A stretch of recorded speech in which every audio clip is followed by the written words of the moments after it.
engine problems, electrical problems, and suspension problems. These are just some of the problems the SC400 has that no one talks about. Today, I'm going to be telling you what these problems are to save you time, money, and headaches. Alright, to start off is the IACV. No one talks about this problem, but IACV that's gone bad or going bad can cause idle issues, idle hunting, stalling so your engine can turn off when you're braking, or your car just won't even idle. Now to fix this, Cartoon NZ has a great video on how to rebuild the IACV with new bearings, and I'll link that down below. And in my case, I had to rebuild the IACV completely because the bearings were seized inside of it. Now the next issue is the MAF, or the MAF airflow sensor right here. Now this can go bad and cause some problems. Now it's important that you don't use MAF cleaner with this because of the type of MAF sensor it is.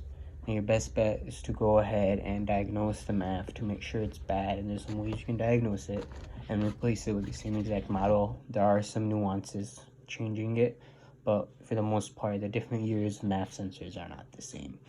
Now, the next issue is kind of like a mix of electrical and engine problem, and this is the NOx sensor.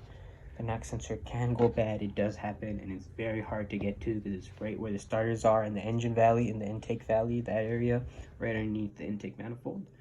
Now what can happen is your wiring on the pigtails for the NOx sensor can actually corrode, or it can be the NOx sensors themselves. The NOx sensors are very expensive, the OEM ones. Now if you are going to replace the NOx sensor, if you get like an engine code, I recommend you look at and you inspect your wiring and you go ahead and replace that if it's faulty as well. You don't want to be in there 2 times. Talking about wiring, another thing that you should look for that can cause lots of problems is the grounding wires on your engine, battery, and your engine grounds and your frame grounds. These are old cars and the wirings are getting corroded and often goes overlooked. I've also ran a new power wire for my alternator, as you can see here. That just helped make sure I get a better connection with my alternator. Finally, the one that gets often overlooked for the suspension side, and it's not talked about a lot, is the inner tie rods. I see a lot of people having issues with bump steer with these cars, especially if you lowered and have heavier 18s or 19s on.